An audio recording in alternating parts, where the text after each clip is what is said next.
మరి మీ వాక్య ప్రకారంగా మేము మా విశ్వాస జీవితాన్ని సరిచేసుకుంటున్నామో లేదో అన్నట్టుగా క్రమం తప్పకుండా ప్రతి ఆదివారము మీ కుమారుల నోట కుమార్తెల నోట జ్ఞానయుక్తమైన మాటలు వినటానికి మరి ముఖ్యంగా ఆలోచించుకోవడానికి కృప చూపుతున్న విధానాన్ని బట్టి వందనాలు. మరికొన్ని మాటలు మరి నీ కుమారుడను నీ దాసుడను నేను చెబుతుండగా మంచి సమయోచితమైన జ్ఞానమును వివరించి చెప్పేటువంటి సామర్థ్యము నాకు దయచేయమని ఈ చిన్ని ప్రార్థన యేసుక్రీస్తునామని అడిగి వేడుకుంటున్నాం తండ్రి, ఆమేన్. మరి రాత్రి కాలము కొన్ని మాటలు మనము ఆలోచించుకుందాం. మరి నిజంగా దేవుడు మన అందరి జీవితాల్లో మేలుకరమైనటువంటి పరిస్థితులు కలగచేశాడని చెప్పడానికి చాలా సంతోషపడుతున్నాను. ఎందుకంటే ఇప్పుడున్నటువంటి పరిస్థితులలో వాక్యం అవకాశం రాగానే చెప్పాలి అన్నట్టుగా తాపత్రయపడుతున్నటువంటి రోజుల్లో దేవుడు బహుమానాలుగా ఇచ్చినటువంటి కుమారుని కుమార్తెలను నిలవబెట్టి వాక్యం చెప్పించే స్థితిలోకి వచ్చామంటే దేవుడు నిజంగా మన దేవుని కుటుంబంలో చేసినటువంటి మేలుకరమైనటువంటి పరిస్థితి. నిజంగా నాకు ఫస్ట్ మెసేజ్ ఇవ్వలేదు, సెకండ్ మెసేజ్ ఇవ్వలేదు అనే స్టేజ్ నుండి మన బదులు మన పిల్లలు చెబుతున్నారు అన్నప్పుడు నిజంగా వాక్యంలో ఎంత ఎదుగుతున్నామో ఒక్కసారి మనమే పరిశీలించుకోవాలి. ఇక్కడ వాక్యము అవకాశం కాదు, విన్న మాటల ప్రకారంగా జీవితాలు మార్చుకుంటున్నామా లేదా? నిజంగా ఎన్నో అద్భుతాలు ఆశ్చర్యక్రియలు చూసినటువంటి దేవుని పిల్లలుగా ఉన్నటువంటి ఇశ్రాయేలు సైతము వారు చేసినటువంటి కొన్ని సందర్భాలు కొన్ని మాటల్ని ఆలోచించుకుంటే వారికి మనకి పెద్ద తేడా ఏమీ లేదు అన్నట్టుగా అనిపిస్తుంది. ఎందుకో తెలుసా? మరి ఐగుప్తు దేశంలో బానిస బతుకుల్లో ఉన్నటువంటి వారు నిజంగా దేవుడు చేసినటువంటి అద్భుతాలని ఆశ్చర్యక్రియలను చూసి స్వయంగా వారు అనుభవించిన వారు సైతము చివరికి వారు ఎక్కడికి వెళ్ళారంటే దేవుని మాటలు కొద్ది సమయమే. నిజంగా దేవుని మాటల ప్రకారంగా మోషే గారు సీనాయి పర్వతానికి వెళ్ళి తిరిగి వచ్చే సమయానికి వారు చేసినటువంటి ఆశ్చర్య కార్యాలు అద్భుతాలన్నీ మర్చిపోయి బలవంతంగా ఒక నాయకుని వాళ్ళే ఏర్పాటు చేసుకొని దూడని మరి వారు చేసుకొని నెత్తిన పెట్టుకొని గంతులేస్తూ ఈ దూడే మమ్మల్ని ఐగుప్తు దేశం నుండి క్షేమంగా తీసుకుని వచ్చింది, ఈ దూడ తప్ప ఏది మాకు గొప్ప కాదు అన్న స్థితిలోకి వచ్చారంటే ఒక్కసారి ఆలోచించుకోవాలి. ఎందుకు ఈ మాట చెబుతున్నానంటే నిజంగా లేఖనాలను పరిశోధించడం అనేది ఏ విధంగా ఉంటుందో నాకన్నా తండ్రి నాకు ఇచ్చిన అవకాశము, వాక్యంలో నన్ను పెంచినటువంటి నా ఆత్మీయ తండ్రి జయశాలి పీడి సుందర్ గారు ఇచ్చినటువంటి మరొక మంచి జ్ఞానయుక్తమైన మాటలు, అది నాకు కేవలం బాలశిక్షనే నేర్పించింది మా తండ్రి. కానీ నేను నేర్చుకుంటూ పరిశోధించినటువంటి ఒక మంచి మాటని నిజంగా దేవుడు మన జీవితాలకి మేలుకరంగా ఇచ్చాడా లేదో విన్న తర్వాత మనమే పరిశీలించుకుందాం. దయచేసి సంఖ్యాకాండము 11వ అధ్యాయము 1వ వచనాన్ని ఒకసారి మనం ఆలోచించుకోగలిగితే, జనుల ఆయాసమును గూర్చి చనుగుచుండగా అది యెహోవాకు వినబడెను. యెహోవా దాన్ని వినినప్పుడు ఆయన కోపము రగులుకొనెను. యెహోవా అగ్ని వారిలో రగులుకొని ఆ పాలెంలో ఒక కొనను దహింప సాగెను అన్నాడు. నిజంగా అక్కడ చదివినటువంటి వాక్య భాగాన్ని జాగ్రత్తగా ఆలోచించుకుంటే అక్కడ జరిగింది ఏంటంటే మనుషులు సనుగుతున్నారంట. నిజంగా సనగడం అంటే ఎవరికి వినపడకుండా మాట్లాడుకోవడం, వినపడినట్టుగా మాట్లాడాలని సనగడం గొనగడం అంటారు. ఓకే, మనం సరిగినా గొనిగినా ఎవరు వినకపోయినా పరలోకంలో ఉన్నటువంటి కన్న తండ్రి అయినటువంటి మన తండ్రి ఖచ్చితంగా వింటాడు అని చెప్పడానికి ఈ వాక్యాన్ని నేను చూపిస్తున్నాను. దేవుడు పని చేసేటప్పుడు కూడా మనస్ఫూర్తి చేయడానికి ఎవరు ముందుకు రారండి. ఎందుకో తెలుసా? లోపల సనుక్కుంటారు, గొనుక్కుంటారు. మనం సనుక్కున్నా ఎవరు విన్నా వినకపోయినా పరలోకంలో ఉన్నటువంటి కన్న తండ్రి ఖచ్చితంగా వింటాడు. మరి వాళ్ళు దేనికి కొనుక్కున్నారంట? దేనికి కొనుక్కున్నారు? కానాను దేశానికి వెళ్ళలేకపోతున్నాము, ఐగుప్తు దేశం నుండి బయలుదేరాం కదా, అయ్యో అని కానాను దేశం గురించి ఏమన్నా కొనుక్కున్నారా? సనుగుతున్నారా? పోనీ ఇక్కడ కూర్చున్నటువంటి మనమే కానీ ఈ ఆరిన నేల మీద ఉన్నటువంటి మనుషులందరూ పరలోకం నుండి భూమి మీదకి వచ్చాం కదా, మరలా పరలోకం వెళ్ళాలన్నట్టుగా ఏమైనా గొలుగుతున్నారా, సనుగుతున్నారా? అంటే వారికి మనకి ఏమీ తేడా లేదు. వారు దేని గురించి జరుగుతున్నారంటే వారికి ఆకలిగింది, తినాలనిపించింది, తిండి కొరకు కొన్ని సరుగుతున్నారండి. చూడండి ఆ వచన భాగం చూడండి ఎంత బాగా ఉంటుందంటే 4వ వచనము, వారి మధ్యనున్న మిశ్రమ జనము మాంసాపేక్ష అధికముగా కనపరచగా ఇశ్రాయేలును మరలా ఏడ్చి మాకెవరు మాంసం పెట్టుదురు అన్నాడు. అంటే వారు ఏడ్చేది, గొనిగేది, సనిగేది దేనికోసమో తెలుసా? ఆకలి అవుతుంది, మాకు మాంసం ఎవరు పెడతారని ఏడ్చారంట. ఓకే, మన ఇంట్లో ఉన్నటువంటి పిల్లలు మన కళ్ళ ముందర ఏడుస్తున్నారు అనుకోండి, మనకేమనిపిస్తుంది? నాకు ఈరోజు ఆదివారము, నాకు మటన్ ఎవరు తీసుకొస్తారు, చికెన్ ఎవరు తీసుకొస్తారు అని ఏడ్చారంటో ఏమంటాం? అరే, నీ తండ్రిగా తల్లిగా ఉన్నటువంటి నేను చచ్చానా బ్రతికానా ఎందుకు అని కోపడతాం కదా. ఇక్కడ జరిగిన సందర్భం ఏంటో తెలుసా? ఏడ్చారు అన్న పదానికి ముందల మరలా ఏడ్చారంటే అంతకు ముందు కూడా వాళ్ళు ఏడుస్తున్నారంట. ఏం మారలేదండి. నిజంగా పరలోకానికి వెళ్ళకుండా ఉండడానికి ఉన్నటువంటి ముఖ్యమైన కారణం ఒకటి ఏంటో వెళ్ళకుండా చేసే కారణం ఏంటో తెలుసా? తిండే అండి. తిండిపోతులుగా ఉన్న వారు కానీ, తిండి కోసం ఆశపడేవారు కానీ ఎట్టి పరిస్థితుల్లో పరలోకం వెళ్ళరు. అది పాత నిబంధన కాలంలో. కొత్త నిబంధన కాలంకి వచ్చేప్పటికి ఏమైందో తెలుసా? మాంసాపేక్షతో పాటు ఇంకొక అపేక్ష ఏంటో తెలుసా? ధనాపేక్ష. నిజంగా ఉన్న స్థితిని మరిచిపోయి మధ్యలో వచ్చిన నడమంతర సిరిని చూసుకొని మురిసిపోతూ కాలర్ ఎగరేసుకుంటూ బతికేమ పరలోకం వెళ్ళడం అసాధ్యం. ఎందుకో తెలుసా? ఎప్పుడైతే ధనాపేక్ష, మాంసాపేక్ష ఈ రెండింటికి దూరంగా ఉన్నామో కొంచెం దేవుల్లో ఉండటానికి అవకాశం ఉంటుంది. యేసుక్రీస్తు ప్రభువు అంతటి వారిని అపవాది ఏం చేసిందో తెలుసా? తినడానికి తిండి ఎరగా వేసింది. అప్పటికీ లొంగకపోతే అధికారాన్ని ఎరగా వేసింది. ఇప్పుడు తిండి అయినా ఎరగా వేసినా, అధికారం ఎరగా వేసినా, ధనాన్ని ఎరగా వేసినా లొంగే స్థితిలో దేవుని పిల్లలుగా ముసుగేసుకున్నటువంటి క్రైస్తవులు ఎంతమంది నిజముగా దేవుని మాటల ప్రకారం బతుకుతున్నారు చెప్పండి?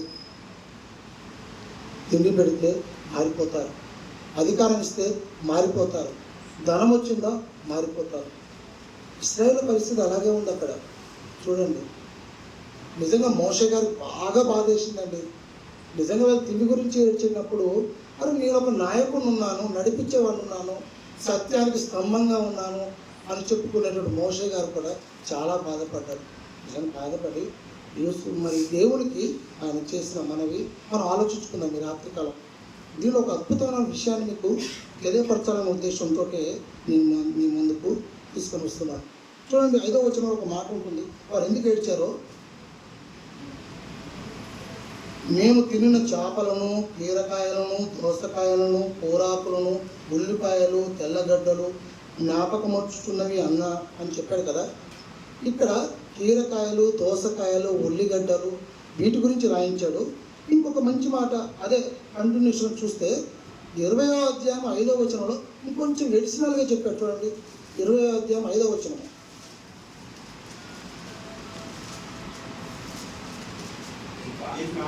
ఈ కాని చోటికి మమ్మల్ని తెచ్చుటకు ఐగుప్తు నుండి మమ్మల్ని ఎలా రప్పించేదివి? ఈ స్థలములో గింజలు లేవు, అంజూరాలు లేవు, ద్రాక్షాలు లేవు, దానిమ్మలు లేవు, త్రాగుటకు నీళ్ళే లేవు.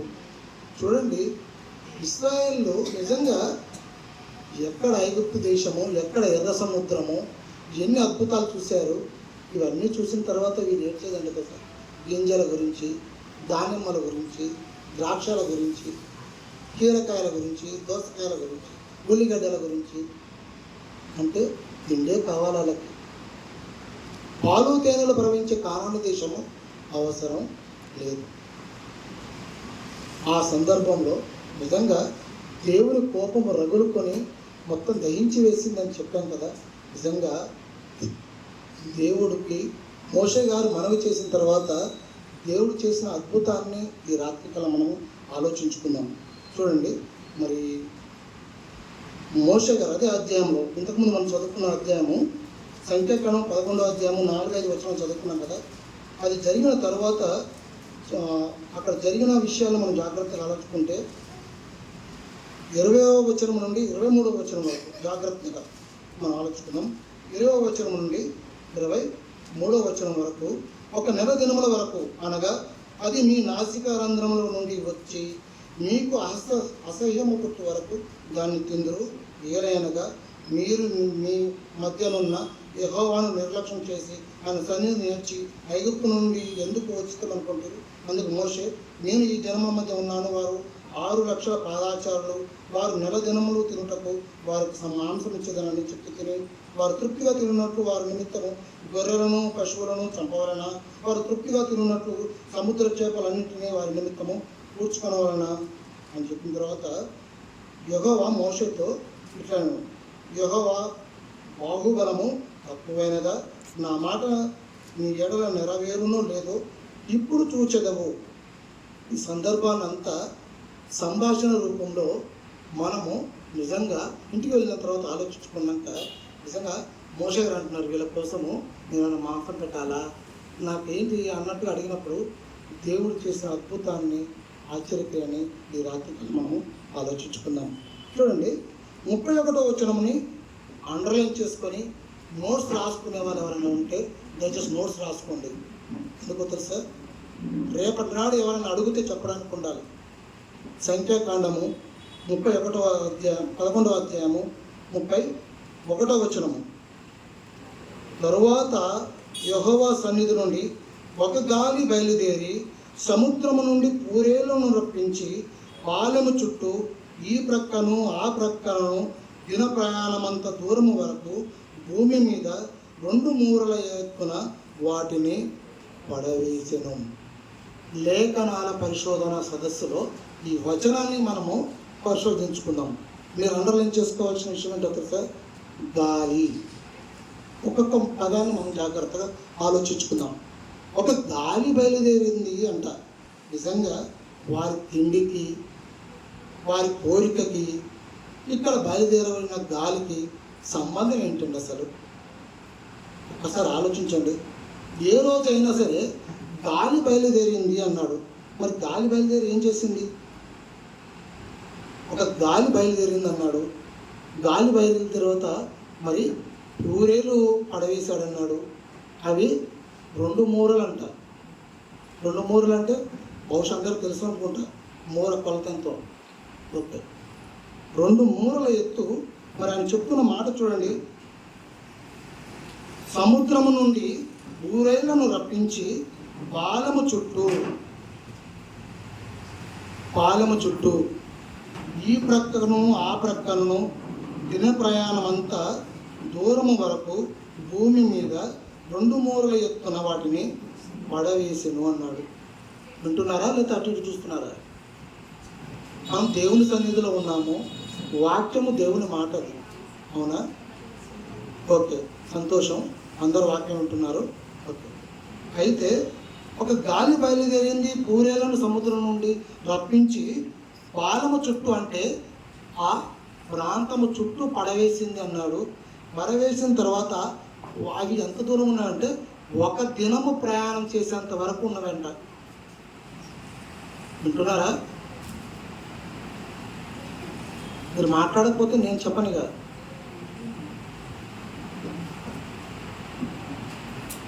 ఓకే, నోట్స్ రాసుకొచ్చి చెప్తున్నారులే అనుకుంటున్నారా? చూడండి, నోట్స్ ఏం లేదు, ఏదో బట్టి పెట్టాడు ఆన్లైన్లో ఉండేది చెప్తున్నారు అనుకుంటున్నారేమో.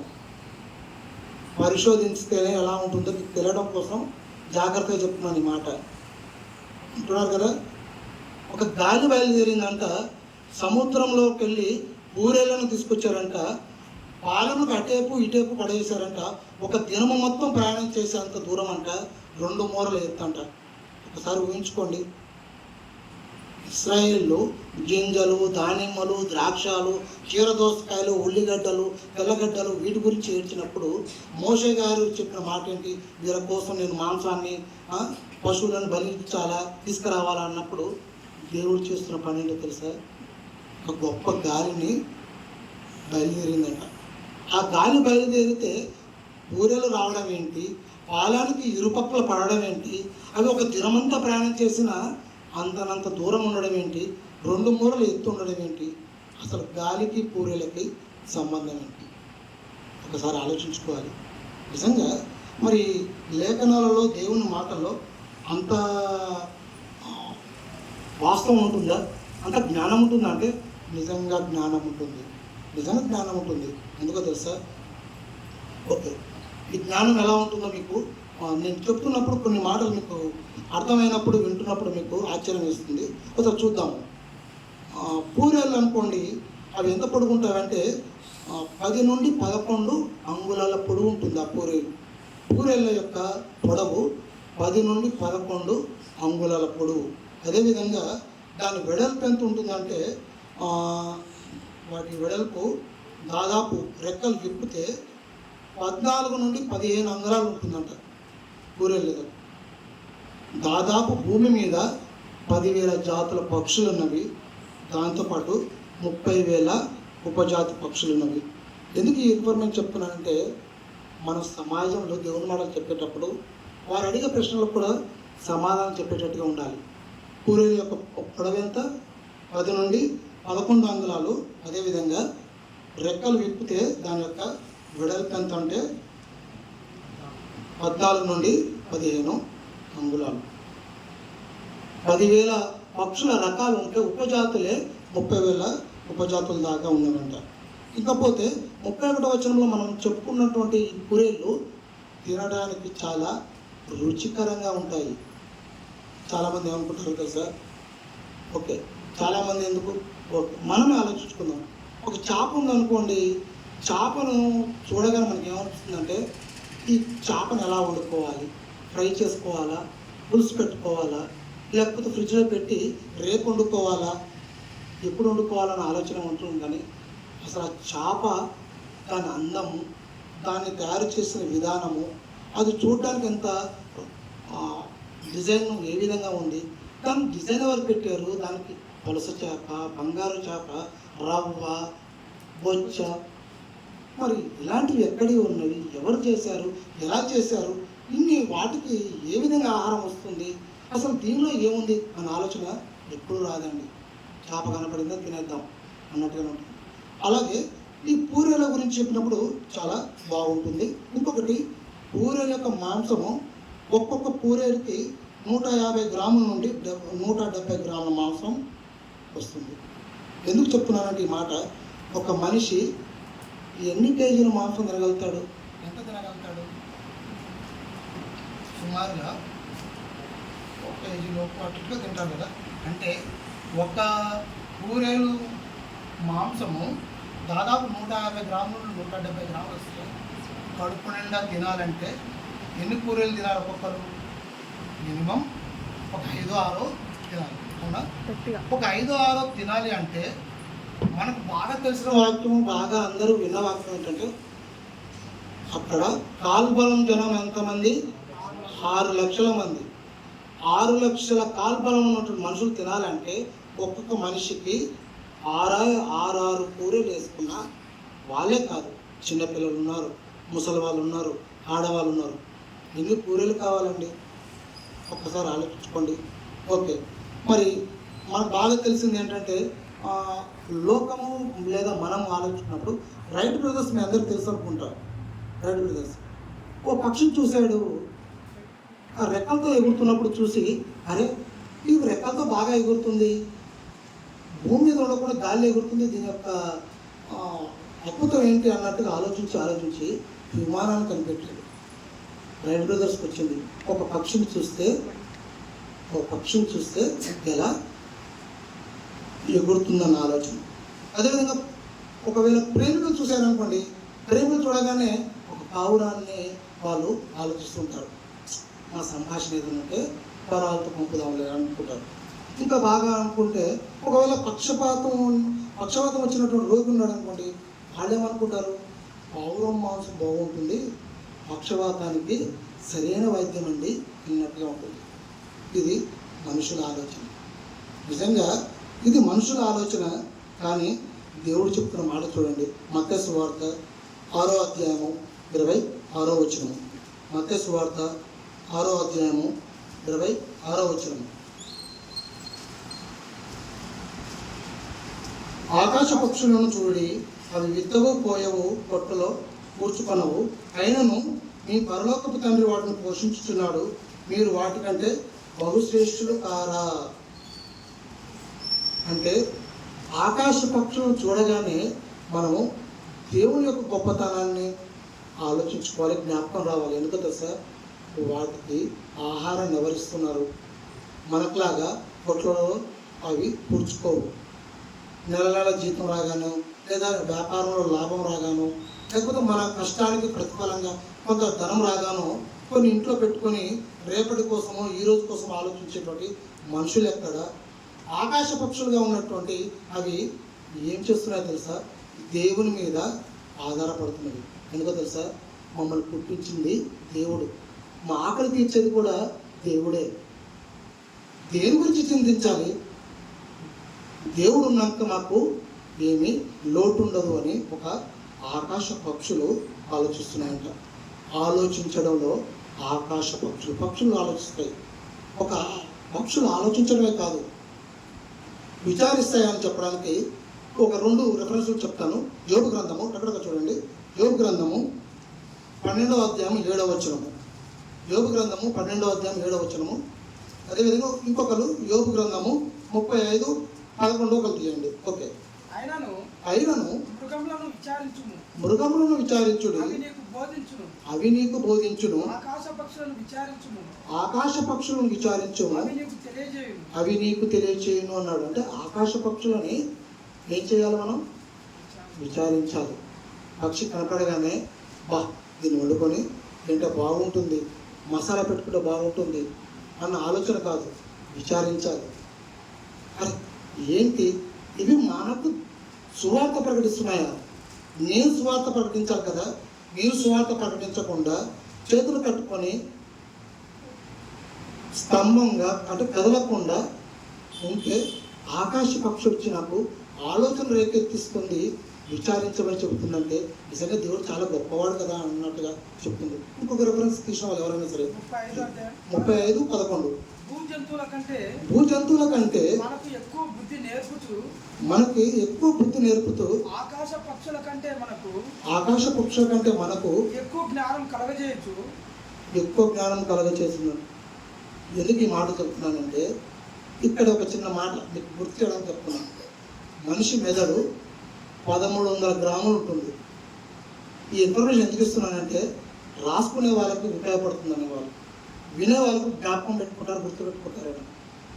మనిషి మెదడు 1300 గ్రాములు ఉంటుంది.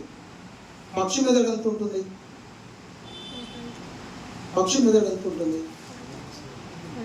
ఓకే, మీకు అంతగా చెప్పలేకపోతే నేను ఒక మాట చెప్తాను.